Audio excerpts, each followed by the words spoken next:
Olá, pessoal. Pois então, o mundo está ao caos, enquanto existe um monte de homem de terceira idade à beira da morte, brigando pela política internacional, basicamente comparando o tamanho de seus pintos em formato de mísseis, né? E a gente está vendo o quanto isso fala muito da cultura na qual a gente está inserido. Eu acho que nada melhor do que a gente retomar o podcast do Vozes Afirmativas.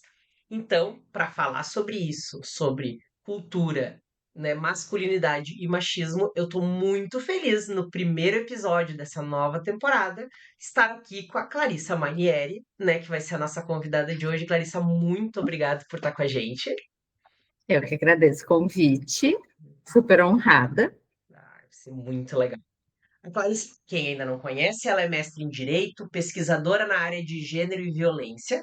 Ela é integrante da Rede Alas, que é uma rede de acadêmicas latino-americanas de direito, e do GCRIM, Grupo de Pesquisas em Ciências Criminais da UFRJ-UERJ. Então, não é qualquer um, vamos deixar isso bem claro.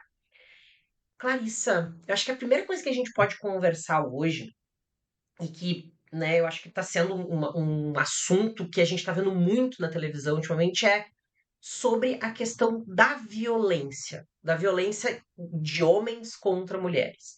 A gente tem visto muitas notícias, né? Teve aquela situação, por exemplo, daquele desembargador que absolveu, né, um cara de 30 anos que estava casado com uma menina de 12. A gente tem visto vários feminicídios, várias situações de violência contra a mulher. E daí, talvez a primeira pergunta que eu deveria te fazer é: tá aumentando a violência ou é outra coisa que está acontecendo? Tu sabe, Anderson, que agora, principalmente nesse início de ano, com essas notícias da explosão de feminicídios no Rio Grande do Sul e com essas notícias que a gente tem debatido, tem me perguntado muito isso. Assim. E eu sempre gosto de dizer que sim, está aumentando, e não está aumentando. Parece contraditório, mas a violência contra a mulher é uma realidade que está com a gente há muitos e muitos e muitos anos. Né? E eu acho que, ao mesmo tempo em que está aumentando a nossa capacidade de compreender condutas como violências que antes não eram, né? E também está aumentando o quanto se fala sobre isso, a importância que se dá sobre esse assunto. Então, isso traz essa sensação de que, ai meu Deus, é uma explosão de violência, quando na verdade é uma violência que sempre esteve com a gente. Também tem o fator dos movimentos de reação. A gente está num processo de reconhecimento de direitos, de empoderamento de mulheres, de alterações culturais que acabam nos levando a identificar pontos que antes a gente compreendia como normais, que não são. Então, é inegável que isso vai ter um efeito que a gente chama aqueles backlash, que é um movimento contrário de busca de reprimir esses direitos, reprimir esse avanço, né, das pautas feministas. Então, por isso que eu sempre digo, está aumentando? Tá e não está.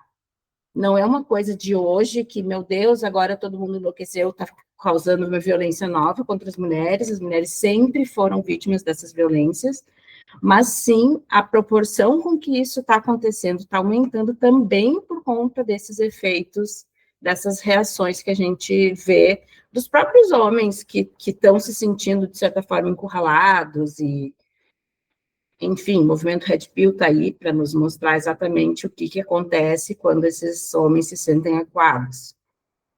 Uma coisa interessante, né? Eu acho que tu trazer que não é uma coisa nova, eu acho que já desmistifica uma coisa que é muito comum, né? Eu acho que a nossa sociedade tem uma memória muito curta, então é muito fácil aquele discurso, mas antigamente não era assim, porque antigamente se respeitava, e daí eu acho que ouvindo tu falar, talvez a grande questão é, se fala mais e se acha absurdo o que está acontecendo, muito diferente daquela lógica do, como é que é? Briga de marido e mulher, sapo de fora não mete a colher, que se falava antigamente, né? Exatamente, exatamente. Coisas que antes a gente entendia como normais, que a gente não podia se meter, hoje a gente tem essa noção de que não funciona bem assim. Então, quanto mais a gente desmistifica, quanto mais a gente nomeia certas condutas como violentas, mais elas passam a participar do debate. E aí mais a gente percebe como tem violência ao nosso redor. né? Exemplos bobos, assim, até, sei lá, 15 anos atrás, não se tinha o termo assédio sexual para a gente trabalhar aquelas ideias de condutas inapropriadas no ambiente de trabalho. Até então eram apenas brincadeiras, né? Ai, por que ela se sente intimidada? São brincadeiras. Não, é um assédio sexual, isso é uma forma de violência. Hoje se fala tanto porque se deu um nome para isso, porque se entendeu que aquilo ali não é uma brincadeira, que aquilo ali não é uma bobagem, que aquilo ali não é uma mesquinharia, é uma violência. E a mesma coisa a questão do estupro hoje. Por que tanta gente fala, ah, hoje não pode nada com mulher, tudo é estupro. Sim, sempre foi estupro, só que a gente nunca teve essa compreensão. Não se chegava, não havia mulheres que falassem. A gente sempre viu o lado dos homens sobre a violência sexual e entendeu o estupro com base nisso. Hoje a gente tem mulheres falando, a gente tem um palco para essas pessoas falarem, trazerem experiências, e a gente começa a identificar violências sexuais que até então ninguém tinha nenhuma compreensão sobre. Então, sim, isso aumenta na medida em que a gente tem essa reação, né, backlash, mas também aumenta na medida em que a gente compreende a violência como violência. Querendo ou não, como a gente está cada vez mais conectado e mais acessível, né, às mídias, querendo ou não, né, o celular faz a gente estar o tempo todo ali vendo e ouvindo, também traz, eu acho, uma sensação de, tipo, tá acontecendo mais. Na verdade, talvez a grande questão é que tá se falando mais, e pelo menos a minha impressão é que falar mais é bom, né? Com certeza, falar mais alcança mais pessoas, e na medida em que a gente vai alcançando mais pessoas, a gente vai alterando a cultura ao redor, né? O que a cultura tem a ver com tudo isso?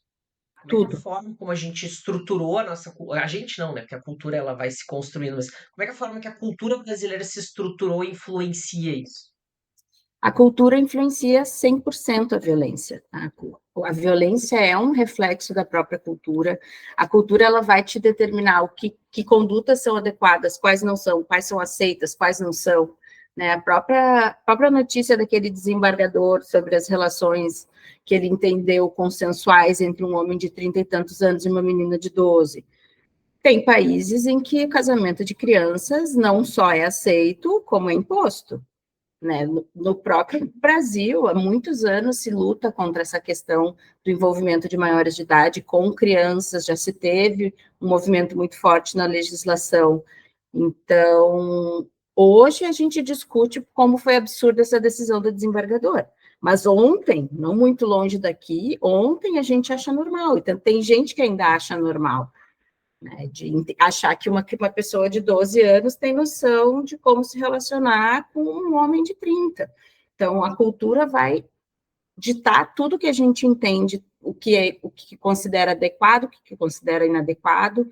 Em se tratando de masculinidade, a cultura como um todo, mas brasileira, para a gente, né, direcionar, não ficar uma coisa tão abstrata, o homem no Brasil, ele não só tem o direito a usar violência, como ele é exigido que use a violência. Se o homem não é violento, se ele não se defende, se ele não se impõe, inclusive através da violência, ele não é homem. Né? Então, a cultura, ela define o que é violência e o que não é, ou pelo menos o que é violência aceitável e o que não é, e ela define comportamentos que a gente vai entender como corretos ou não.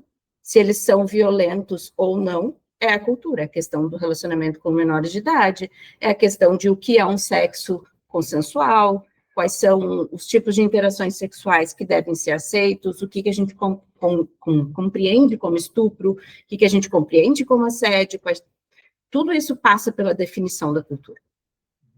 Muito interessante, né, Clarissa? Porque é muito comum a gente impor certos papéis em homens e mulheres como se eles fossem biologicamente programados. Mas é importante a gente entender que é justamente essa cultura que vai definir esses papéis, né? Tem um exemplo que eu sempre dou em aula, né? Que a gente sempre pensa em vestido. Vestido é roupa de mulher? Culturalmente poderia se dizer que sim. Mas se você vai numa igreja e olha uma estátua de Jesus Cristo não está usando um vestido? Né? É uma Exatamente. túnica, basicamente, é uma roupa, né, um tecido jogado por cima do corpo. Qual que é a diferença? A cultura na qual essa pessoa está inserida. Um padre está usando um certo vestido, a batida do padre é um tipo de vestido. Mas o quanto, então, não existe nada anatomicamente falando que diga que um homem tem que usar uma roupa X e uma mulher tem que usar uma roupa Y. né? Então, da mesma forma, né? Por que que o homem pode ser violento e ele é esperado para dele que ele seja violento, que ele defenda, que ele faça, e a mulher não pode, né? Isso será que tem a ver com biologia ou tem a ver com desde pequena as crianças são programadas para isso? Né? Os meninos brigarem, tá tudo bem. As meninas, não, tu tem que ser comportada, tu tem que ser quietinha, tu tem que ser dócil, né? Que eu acho que essa é uma palavra interessante. E até a coisa das emoções, né? Eu sempre falo. Enquanto algumas emoções são bonitas para um gênero, são feias para outro. Então, tipo assim, raiva. Aí o homem é raivoso, é um homem poderoso, é um homem forte. Mulher com raiva é a barraqueira. Então, uma mulher que chora parece uma coisa normal. O homem que chora é errado. Então, o quanto, na verdade, e todas as emoções elas são universais, na verdade, a gente é só uma questão de cultura, né? Com certeza, é exatamente isso que a gente tem pesquisado muito e falado muito desde a década de 70, com estudos feministas que estudam violência, que isso tudo está ligado ao gênero. A forma, gênero, e aí compreendido para quem não tem muita familiaridade, como essas construções sociais que definem, né, o que é ser homem, o que é ser uma mulher. Isso está completamente ligado à construção social. Os homens não são necessariamente biologicamente violentos, eles são construídos para ser violentos. Eles nascem num mundo que espera que eles sejam assim. A gente define características, exatamente como tu falou, características, emoções, papéis, do que seja feminino, do que seja masculino, e a gente constrói essas crianças para seguir. E o papel masculino está completamente vinculado à força, à imposição, à violência, à falta de emoções, à oposição ao que é ser feminino, que é tudo aquilo que tem a ver com emocionalidade, com fragilidades, né? E aí, no momento em que tu coloca essas crianças no mundo, tu ensina elas que elas precisam se opor a tudo que é feminino, e tudo que é feminino tem a ver com essas emoções, tem a ver com, na construção social, essa coisa da submissão, tu ensina esse homem que para ele ser aceito, ele assumir o papel social dele, ele precisa se impor. E aí a cultura vai lá e te diz, tu pode se impor a qualquer custo, inclusive fazendo uso da violência. Sabe, isso que você tá falando é muito legal, assim. Eu tava vendo um trecho de um podcast da atriz Jamila Jamil. Não sei se tu conhece ela, ela fez The Good Place, inclusive quem não assistiu Sim, The Good Place é maravilhoso. E daí ela fez uma fala que eu achei que sim, fez bum, que ela diz assim: os meninos, eles não são educados para ser homens. Eles são educados para não ser mulheres. Então, eles não podem demonstrar emoções, eles não podem vestir uma determinada roupa, eles não podem agir de outra forma, mas não é ensinado para eles como ser um homem dentro disso, como ser um bom cidadão, como ser um bom amigo, como ser um parceiro. E o quanto isso também vai, né? Eu fico pensando, criar uma hierarquia onde, né, tem um jeito, uma coisa que tem mais valor e uma coisa que tem menos valor, e que eu imagino que vai ter, que, né, gostaria de ouvir a tua opinião, que vai ter um impacto justamente nessa questão da violência de gênero, como a gente está trabalhando aqui, né? completamente. E no momento, além de tu criar, definir uma hierarquia muito clara, o que é masculino é superior, o que é feminino é inferior, né? As mulheres precisam se submeter e os homens precisam se impor, tu cria homens para odiar mulheres.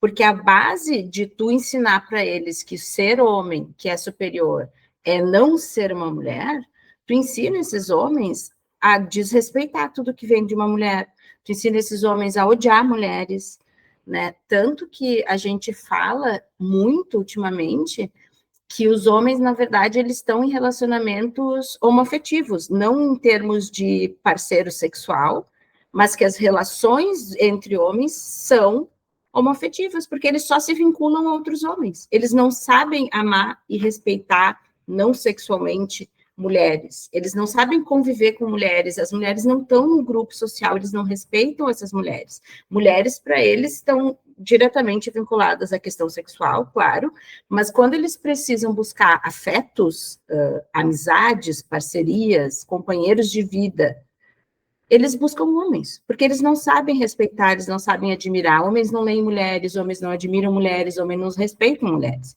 Isso tudo vem dessa base de construção de que ser homem é não ser mulher. E aí a gente quer que esses homens cresçam e não violentem mulheres. Mas como é que eles não vão violentar mulheres se eles, desde pequeno, foram ensinados que eles precisam não ser aquilo, que eles precisam abominar aquilo? Então, está completamente vinculado. Isso é uma coisa também interessante, porque se eu não consigo respeitar esse outro gênero, né, um respeito no sentido de ver um valor no trabalho que essa pessoa faz, naquilo que ela fala, naquilo que ela pensa, como é que isso vai estruturar as relações, né? No caso, então, se eu estou me relacionando com uma mulher e essa mulher, ela é minha esposa, né? Já começa minha alguma coisa, Exato. o que isso significa, né? Ela é minha propriedade, já que eu valho mais do que ela. E quando ela faz alguma coisa que me incomoda, o que eu posso ou não posso fazer, né? E não precisa nem chegar ao ponto de um relacionamento. A gente vê pequenas coisas, pequenas no sentido de que passam batidas, mas que mostram o desdém pelas mulheres, por exemplo, e o desdém, a falta de, como a gente, os homens são ensinados a simplesmente ignorar o que as mulheres falam, né? Por exemplo, quão normal é num grupo de homens os caras combinarem de ir para uma festa e ficarem falando sobre o quanto eles, a lábia masculina, né? Vamos naquela festa, insisti tanto, tanto, tanto, até que eu consegui pegar aquela menina. Uhum. Cara, a palavra insistir pressupõe que tem uma resistência inicial. No momento em que tem uma resistência inicial, tudo que passa dali já é uma violência sexual. Só que isso é tão normal, a gente ensina tanto que o que importa é a vontade do homem e não a da mulher, que a sociedade se organiza sobre essa estrutura e é normal que um cara e todos os seus amigos vão para uma festa e insistam, insistam, insistam até ter suas necessidades atendidas. Isso é entendido como normal, né? Então, é uma questão que ela está muito dentro da sociedade, essa questão de como a vontade da mulher ela é feita para ser ignorada pelos homens. E aí, a qualquer custo. Por que a gente chega em tantos feminicídios? Nenhum homem acorda um dia do nada e mata uma mulher. Esse homem vai tendo uma série de comportamentos diários de posse, de propriedade, coisas que a gente considera normais que não são. Definir a roupa que a mulher vai usar, que não vai usar, com quem ela vai sair, com quem ela não vai sair, quem é amigo, quem não é, que tipo de coisa ela pode fazer, que tipo de coisa ela não pode, né? Coisas assim que a gente acha, ai, que amor, ele tá só com ciúmes, está com medo de me perder. Não, ele está controlando. Ele está controlando porque ele te vê como uma propriedade, e como propriedade que tu é, tu precisa seguir as ordens dele. E isso tudo é um bloco tão grande de violências prévias que quando a violência escalona para a violência física, a gente se assusta e, opa, mas como assim veio do nada? Não veio do nada, a gente só ainda não reconheceu a violência toda que veio alertando lá atrás. Feminicídio é o último passo, né? E se a gente já está noticiando tantos feminicídios, pensa em tudo que tem para trás que a gente não está falando, que a gente não está vendo, que a gente, como sociedade, não está conseguindo enxergar e desvelar. Isso é uma coisa muito importante também, né? Porque talvez alguém que esteja fora dessa situação possa olhar e dizer: ué, mas é só ir embora.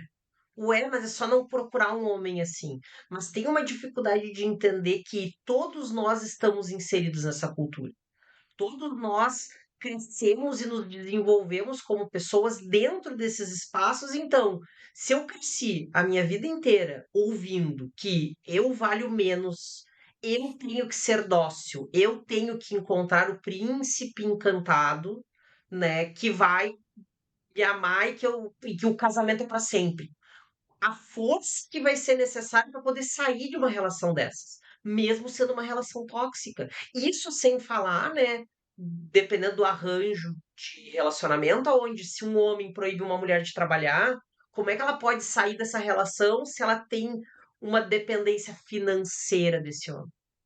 Exatamente. E aí a gente entra com as questões de gênero, com a cultura e com a estrutura de sociedade, porque a sociedade se estrutura hoje com toda a parte de cuidado doméstico, familiar, por parte dessas mulheres. Então, mesmo que tu tenha toda uma estrutura que te permita, em primeiro lugar, enxergar que a tua relação é violenta. Porque só esse primeiro passo já é muito complicado, porque é exatamente o que tu disse. Tu cresceu nessa cultura, tu foi ensinado que é assim que funciona. Para tu entender que o que todo mundo me diz que é assim que funciona não é bem assim, acho que tem alguma coisa errada, já é um baita passo. Uhum. Mesmo as mulheres que se dão conta, elas ainda precisam lidar com o fato de que se dessa relação teve filhos, quem vai ficar com esses filhos é ela.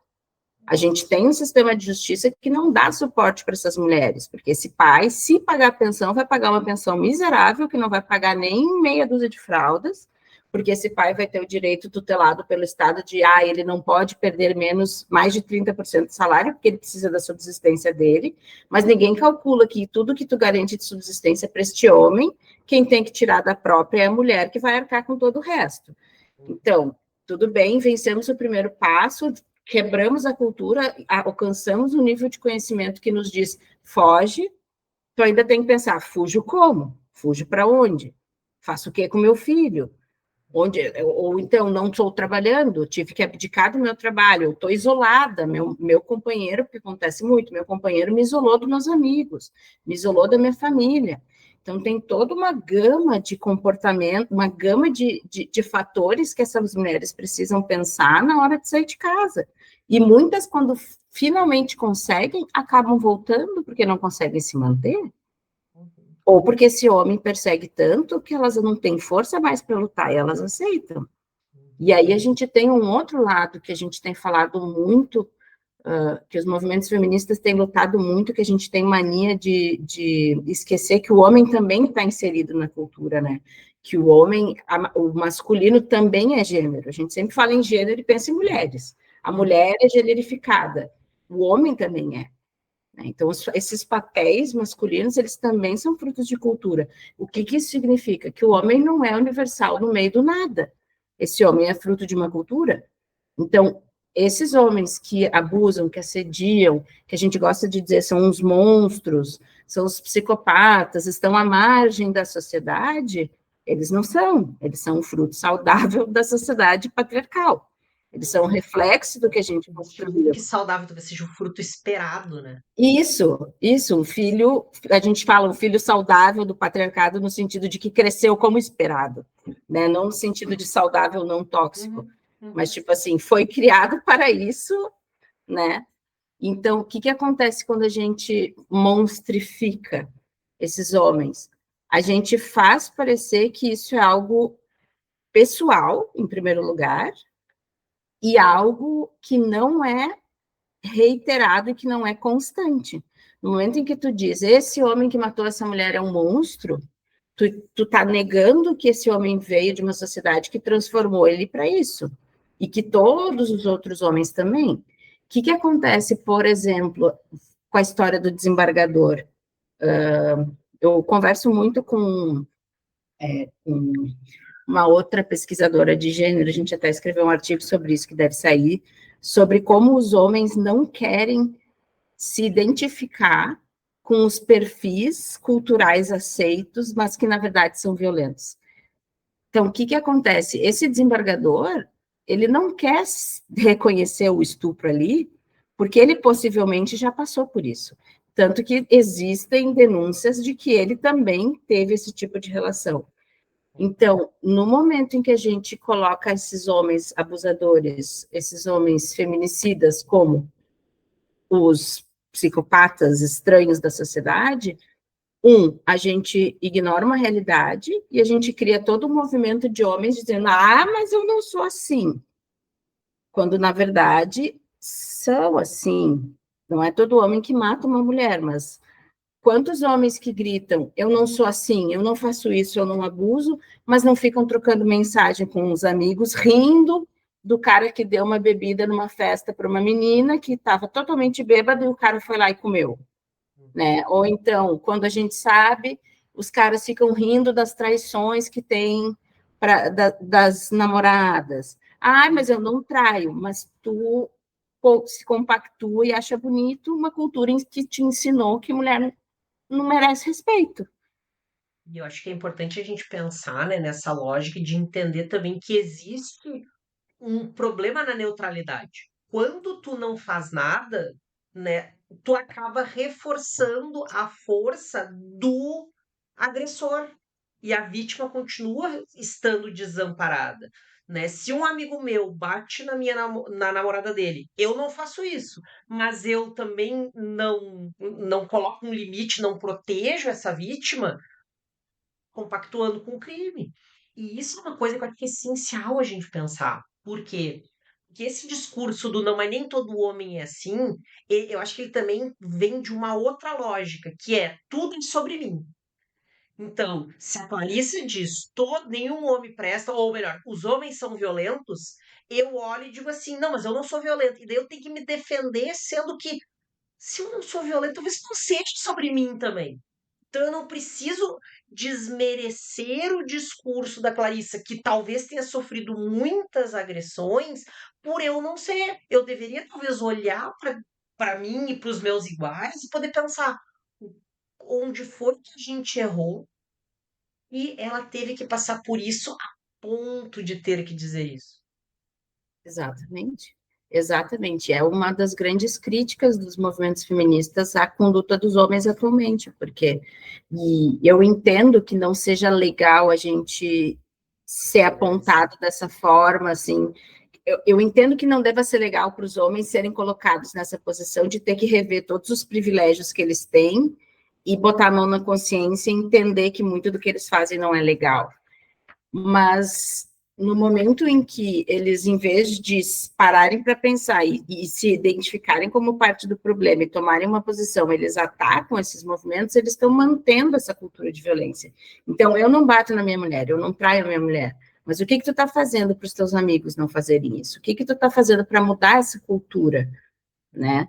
É exatamente isso que falta dos homens, porque no momento em que tu sabe que o teu amigo bate numa mulher, o teu amigo maltrata uma mulher, o teu amigo comete qualquer tipo de violência e tu segue do lado dele, tu tá dizendo para ele que tá tudo bem ele ser assim, né? Então, é aquele momento que a gente precisa começar de fato falar sobre mudança de postura. E, e a gente tem começado a falar muito nos últimos anos, que é uma coisa que a gente sempre diz, os homens têm muitos privilégios no patriarcado. Tem, mas eles também têm muitos problemas decorrentes disso. Então, acho que é uma coisa super importante da gente entender, né? Acho que primeiro, né, pro telespectadora, eu falava engraçada, né? Porque eu duvido que alguém esteja vendo isso aqui na TV.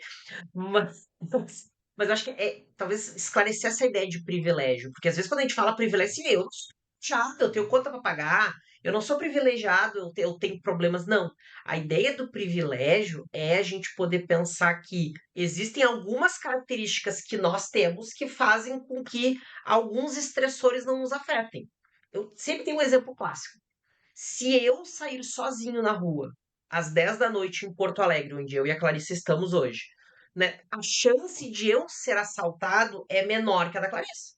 Por quê? Porque as mulheres são vistas como mais frágeis, né, na sociedade. A Clarice provavelmente vai dar um pau no cara mais fácil do que eu, provavelmente, mas o privilégio não. E isso é importante a gente ver que tem um privilégio. Então, eu poder sair às 10 da noite com um pouco mais de segurança é um privilégio que eu tenho sobre ela, né? Por exemplo, hã, eu sou um cara gay, né? Então, eu talvez andar de mãos dadas com o meu marido na rua, eu posso ser atacado por uma pessoa que não concorda com isso muito mais facilmente do que a Clarice, que é casada com um homem, que vai estar andando de mão dada com o parceiro dela, e que isso não vai acontecer, que ninguém vai chegar para dizer assim, tu não devia estar andando com um homem de mão dada na rua. Então, isso é um privilégio que um casal hétero tem, que um casal LGBT não tem. A grande questão é, mas não é minha culpa. Não, não é. E isso é uma coisa importante a gente ter. Eu ter um privilégio não me faz ser culpado desse privilégio. Né? A sociedade se estruturou dessa forma. Mas eu acho que a grande questão é, no momento que eu entendo que eu tenho um privilégio, o que que eu faço para que talvez as outras pessoas que não têm esse privilégio possam estar num mundo melhor daqui para frente? E daí vem a questão: será que eu não estou me aproveitando desse privilégio? Porque, por exemplo, né, a gente sabe que hoje, quando a gente compara médias salariais, homens ganham mais que mulheres no mesmo salário. Se incomoda a Clarissa lutar por ter um salário igual o meu, será que é porque eu não quero ganhar mais do que ela? Não é eu querendo me aproveitar desse privilégio, né? Sei lá, e pensar isso em diversas camadas e estruturas. Então é importante a gente entender isso. O problema não é ter um privilégio. Talvez o problema seja o que eu faço a partir dele e o que eu estou fazendo para mudar essa sociedade que a gente está vivendo. Porque, ok, óbvio que cada um de nós não vai ter um poder de mudar a sociedade como um todo. Mas quando a gente se junta, eu acho que a gente tem uma capacidade de fazer isso um pouco melhor, né, Clarice? Com certeza, com certeza. É o que a gente fala muito, por exemplo, do racismo, talvez isso seja mais claro até no racismo. Muitas pessoas falam, eu não escravizei ninguém, minha família não escravizou ninguém. Tudo bem, mas tu não é culpado pelo que aconteceu, mas tu tem privilégios decorrentes do que aconteceu e o que tu tem feito com base nisso. Tu tem, provavelmente, que hoje, onde é que estão essas mulheres negras? Basicamente, são empregadas domésticas, né? Ou estão naqueles cargos que a gente chama de subemprego. Tu tem uma empregada doméstica e tu paga um salário de miséria para ela vir trabalhar todos os dias, várias horas por dia, num emprego horroroso, tu tá te valendo do teu privilégio, que tudo bem, tu não pediu por ele, mas ele existe e tu tá fazendo uso, né? Então, é bem isso que tu falou, assim, o problema não é ter o privilégio, é o que tu faz com ele. Tu pode fazer uso do privilégio ou tu pode tentar igualar situações e remediar o privilégio e dividir com o outro, né?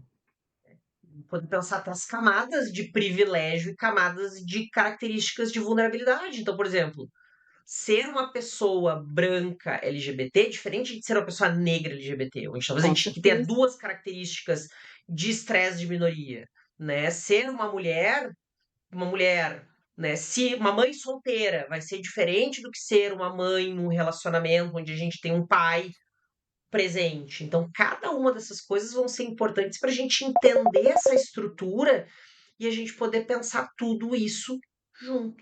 E eu acho que essas coisas acabam sendo essenciais para a gente poder refletir sobre esse processo. E eu acho que tem uma coisa bem legal que eu tenho refletido muito sobre tudo isso, que é a questão de como é que a gente educa sobre isso. Por que eu acho que é importante a gente refletir sobre, e daí eu também quero ouvir tua opinião sobre isso, Clarissa? Porque assim, eu acho que é importante a gente entender que se a gente tá falando que a cultura vem, e a gente cresce dentro dessa cultura, e eu gosto de uma frase muito legal que é tipo assim, o peixe não sabe que tá dentro d'água, né? Então, tipo assim, se a gente não consegue olhar a cultura de fora um pouco, a gente não consegue perceber todas essas características de cultura que nos influenciam, né? A gente tem que pensar que isso é passado, né? As nossas crianças aprendem, os nossos meninos aprendem essas coisas. E eu acho que eu fico às vezes me perguntando, né, e pensando nessa ideia que a gente começou falando, que é de que talvez a violência esteja aumentando, né? O quanto será que a gente não falhou com os nossos meninos? Em que sentido? Eu acho que a gente fez uma luta muito importante de poder pensar e tentar educar os meninos de como não ser violentos. Então, tu tem que respeitar o não, tu não pode ser violento com meninas, tem que fazer. Mas às vezes eu fico me perguntando se a gente não esqueceu de dizer para eles o que eles podem fazer. Talvez num excesso de dizer o que eles não podem, eu fico me perguntando se a gente não esqueceu de dizer o que eles podem fazer. O que tu acha? Eu concordo super. Sabe que quando eu descobri que eu estava grávida de um menino, foi para mim assim a parte mais difícil foi lidar com o que diabos eu vou fazer para tentar educar essa criança para ser um homem melhor num mundo que só ensina o que ele não deve fazer e o que ele não deve ser. Uhum. E eu acho que a principal questão que a gente pode fazer dentro de casa, sempre lembrando que a sociedade vai fazer o trabalho contrário, a gente ensinar esses meninos a sentirem, Uhum. porque uma das causas muito fortes, por que o homem usa tanto da violência e da raiva? Porque é a única emoção que permitem os homens sentir. Então, a gente ensina os meninos, vocês não podem chorar, vocês têm que ser fortes, vocês têm que aguentar, vocês têm que bater no peito e se virar sozinhos, né? A única emoção que eles podem sentir, que eles são encorajados a sentir, é a raiva, porque a raiva vai invocar a força que eles precisam, né? Então, acho que a gente precisa ensinar esses homens a sentir, né? A gente precisa ensinar os homens que tá tudo bem eles terem sentimentos, eles sentirem tudo aquilo que a gente diz que é de mulher, que eles entrem em contato com essas emoções, porque só no momento em que eles entrarem em contato com essas emoções, se permitirem sentir tudo isso, eles vão saber lidar com essas emoções. De outra forma que não a violência. Porque hoje o que eles sabem fazer é sentir raiva e ser violentos. E não só com as mulheres, com os homens, porque os homens são a majoritária, o grupo que pratica 97% da violência, sim. Mas já pararam para ver as estatísticas inversas? Quem são os principais receptores da violência também são os homens. São os que mais assassinam, mas os mais assassinados também, né? Exato, são os que mais agridem, mas os mais agredidos também. Uhum. Né? Então, eu acho que a primeira coisa que a gente precisa ensinar para esses homens é que está tudo bem sentir, que eles devem sentir, que eles devem chorar, que eles devem falar sobre o que eles sentem e que isso não é fraqueza, isso é força, né? Porque no momento em que tu encapsula esses homens presos dentro deles próprios, tu não tem como esperar outra reação que não seja a explosão.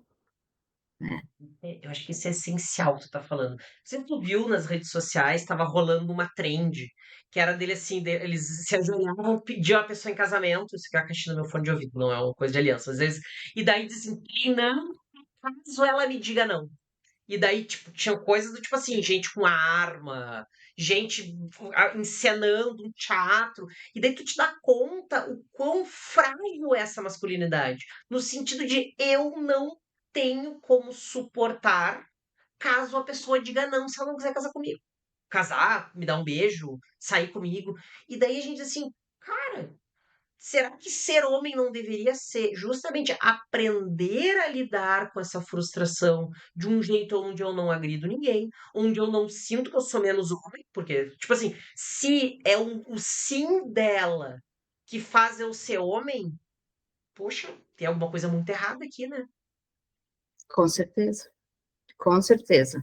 E, e isso tudo é raiz de muitas das violências e de muitas das insistências, né, que a gente vem falando há muito tempo. O homem, ele não, a masculinidade que se propõe a ser tão forte, na verdade é uma masculinidade tão frágil, mas tão frágil, precisa sempre do reforço.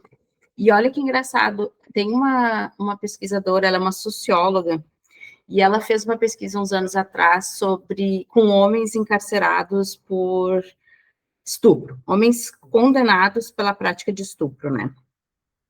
E ela identificou que o estupro é um crime que ele não é, a gente sempre tem na cabeça, assim, que o estupro é um crime de libido, que a gente fala, né? Que o homem não controla seus instintos, que é mais Prazer, forte. né?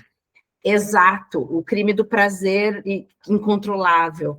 E ela se deu conta, pela pesquisa dela, que, na verdade, o estupro é um crime triplamente referido. Ele é um crime praticado contra essa mulher inferiorizada, mas através do corpo dessa mulher, porque às vezes esse corpo ele só é o objeto através do qual ele aplica violência a um terceiro homem. E aí a parte que para mim assim é mais surreal e falo tanto que a masculinidade é frágil, um crime com e para os pares, para os outros homens. E aí a gente vê essas loucuras dos estupros coletivos, como isso tem vindo à tona. Esses homens, eles não estão estuprando essa mulher porque eles estão afim. Eles precisam humilhar aquele corpo feminino para provar a masculinidade deles entre eles, porque se eles não se provarem entre si, eles não se sentem homens. Então, a loucura que é essa questão da fragilidade do masculino que a gente coloca como tão forte, né? E eu acho que isso é essencial a gente entender, porque quando a gente consegue perceber que, né, essa violência, ela não tem a ver com o prazer, não tem a ver com o outro, mas tem a ver com uma afirmação de quem eu sou, a gente consegue ver o quanto o tal do sexo forte, que se dizia tanto antigamente, na verdade é um sexo extremamente frágil. O gênero masculino, o homem, é um gênero frágil no momento onde ele precisa se. Como é que é? Reforçar, ele precisa marcar essa masculinidade o tempo inteiro. E daí, voltando para a ideia do, né, o que a gente está ensinando para esses meninos, eu acho que isso é muito importante a gente pensar. E como é que a gente pode, talvez, começar a fazer uma educação positiva, onde a gente entrega para eles também, eu acho, ferramentas para trazer essa força sem precisar agredir o outro para isso. Eu sempre gosto de pensar, por exemplo, na ideia da palmatória, né? Pensa, quando os professores, quando nossos pais eram alunos, o professor podia fazer o que quisesse. Se fosse lá e desse um tapão na cara do aluno, podia, porque o professor era a autoridade máxima. Tá errado? Óbvio que tá. E a gente não faz mais isso. Mas o quanto será que nesse processo de tirar um privilégio do professor, a gente não deu nada em troca, não ensinou para o professor a coisa certa a se fazer, e hoje a gente está vivendo uma realidade onde talvez o professor seja o elo mais fraco dentro de um processo, onde, né, agora todo mundo caga na cabeça do próprio do professor, porque ninguém respeita ele. Isso quer dizer que a gente tem que devolver a palmatória para o professor? Óbvio que não. Falta talvez uma estrutura institucional para poder trazer esse respeito de volta sem ser pelo medo, mas pelo respeito do respeito. E daí eu acho que é muito interessante a gente pensar que, na verdade, a gente está vivendo uma crise das instituições como um todo, né, Clarissa? Porque a igreja está perdendo poder, talvez ela esteja retomando, mas a igreja perdeu poder durante muito tempo, o Estado perdeu poder, né? A Seguridade Social perdeu o poder. Então, tipo, tudo isso está gerando uma crise cultural e social que é muito fácil a gente colocar nossa frustração em um grupo, que é o que a gente está vendo hoje. Então, por exemplo, vamos pegar lá o que está acontecendo nos Estados Unidos, por exemplo. Os Estados Unidos têm uma crise econômica bizarra, que é uma coisa inédita para eles, porque eles nunca viveram algo desse tipo. E daí a culpa é de quem? É dos imigrantes, é das travestis, né, dos transexual. Como uma pessoa transgênero vai ser responsável por uma crise econômica, sendo que, assim, é um dos estratos sociais mais vulneráveis economicamente falando. Mas é aquilo, é muito mais fácil pegar todas as frustrações de uma população e direcionar contra um alvo do que resolver o problema, né? Então eu acho que daí, por que eu tô também trazendo isso? Porque querendo ou não, daí voltando lá para aquela ideia que eu falei, se a gente disse um monte de não para esse menino e aparece alguém dizendo, mas isso tu pode fazer, num momento onde talvez ele esteja sedento por alguém dizer para ele o que, que ele pode e mais, dizer para ele quão especial ele é, porque talvez a gente também tenha errado a mão no sentido de trabalhar essa coisa do especial, porque eu tenho que ser homem. Porque antigamente era, eu sou homem especial porque eu como muitas, eu sou homem especial porque ninguém me diz não. A gente tirou isso e esqueceu de dizer tu é especial porque tu é quem tu é. Porque tu é uma pessoa legal. Não. E daí vem um red pill e diz assim: é as mulheres que não estão te valorizando. Porque é os gays que estão tirando a tua masculinidade. Porque é não sei o quê. E daí vem a coisa também do pertencimento. Num momento de crise institucional, qualquer coisa que venda pertencimento é muito tentadora, mesmo que seja umas coisas merda. Como subir montanha, né? Em broderagem, porque lá em cima eu vou aprender a ser mais macho, do que entrar em comunidades em céu, porque né, eu sou celibatário involuntário, porque ninguém gosta de homem que nem eu e tudo mais, sem conseguir olhar talvez para dentro de si nesse processo, né? E não dentro de si, talvez dentro dos problemas dessa sociedade, poder pensar como melhorar ela. Com certeza. E aí eu acho que também tem outra questão que a gente esquece muito de, pensando no que a gente diz que eles não podem fazer, mas a gente esquece de dizer o que eles devem fazer, né? A gente esquece de ensinar esses homens, essas crianças a respeitar. E a gente esquece de ensinar essas crianças quais são as responsabilidades delas, né? Porque a gente cresce, a gente aprende com exemplos. né? Se essa criança dentro de casa, qual que é a estrutura hoje da sociedade? A estrutura hoje da sociedade é o homem trabalha, as mulheres trabalham e cuidam de todo o resto, Uhum. né? Então, por que que a gente não ensina esse homem desde pequenininho que as responsabilidades da casa são meio a meio, né? Por que que a gente sempre vai seguir nessa coisa de que se é uma menina, a filha vai ajudar nas tarefas da casa, se é um menino, não? Né? Olha a própria, todo final de ano eu começo a surgir as reflexões e eu gosto muito, que é aquela coisa de para quem que as festas são tranquilas, para quem que as festas são um momento de descanso? Para os homens que simplesmente jantam, sentam, tomam cerveja e se divertem, mas as mulheres que passaram 2, 3 dias cozinhando, comprando, arrumando a casa, botando a mesa, lavando louça, né? Então, aí é muito fácil a gente olhar para uma mulher que está exausta e não quer mais essa estrutura e dizer: o feminismo está destruindo as nossas famílias. O Uhum. feminismo tá bem, em primeiro lugar, não é a mulher que está matando mulher, né? Não são as mulheres que estão matando as mulheres, os filhos, porque agora a gente está aí com um monte de notícias de homens que matam os próprios filhos para chegar, ou maltratam os próprios filhos para atingir essas mulheres. Então, já começa por aí, é o feminismo que está destruindo as famílias.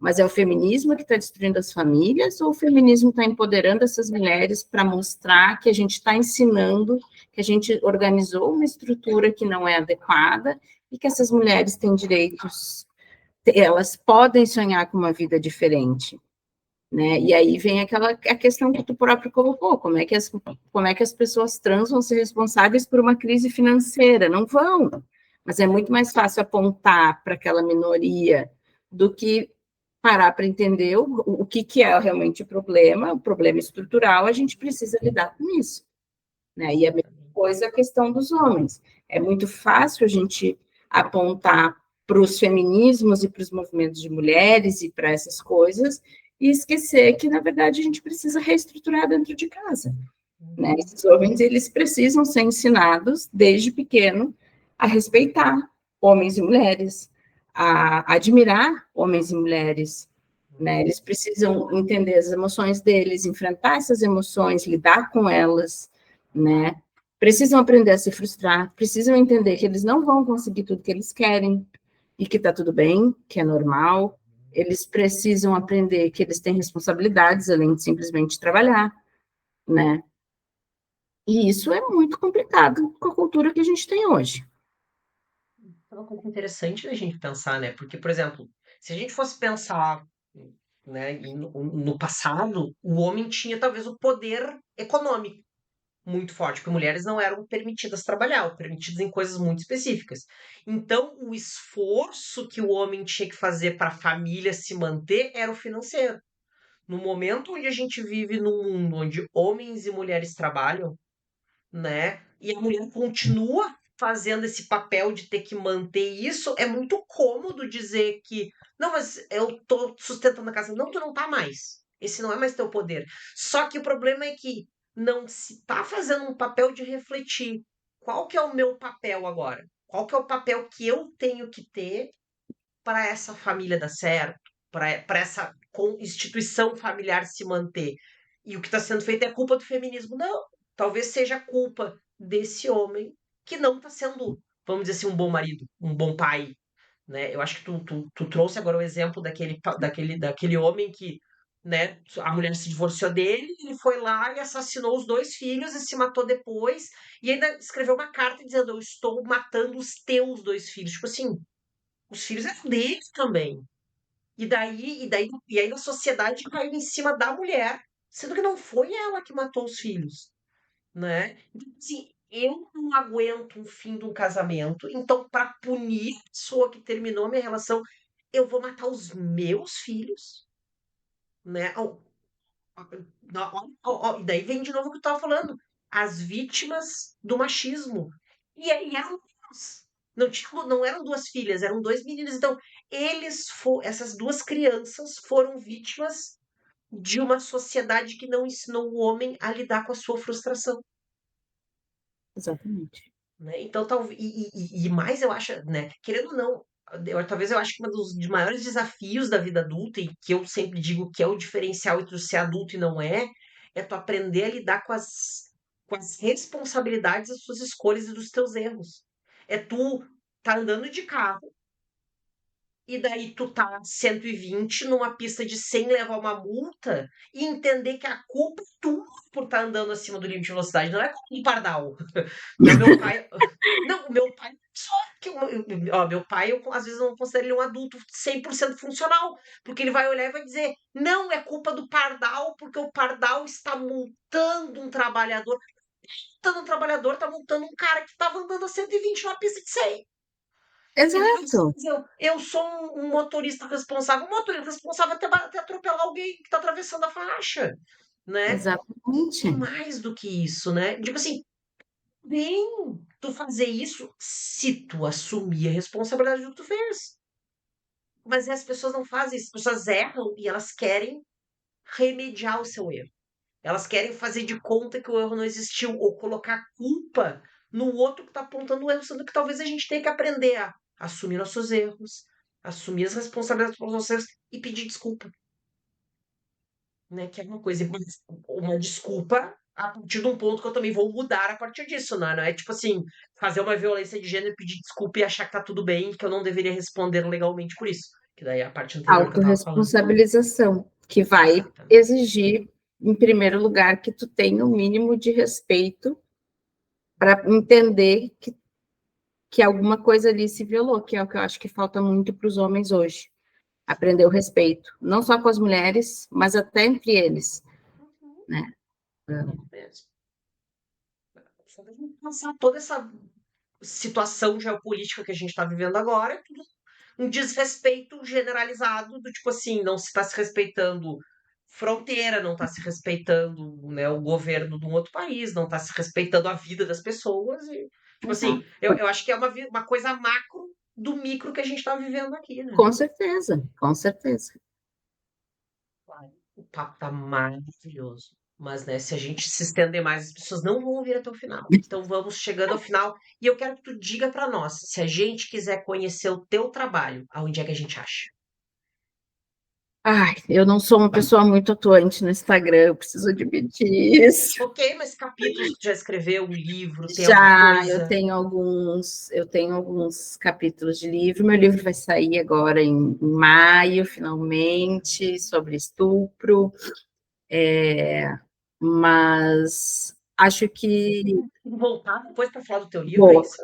para o Gostei. lançamento. Mas acho que mais por capítulos mesmo e artigos, porque meu Instagram eu vou estar devendo.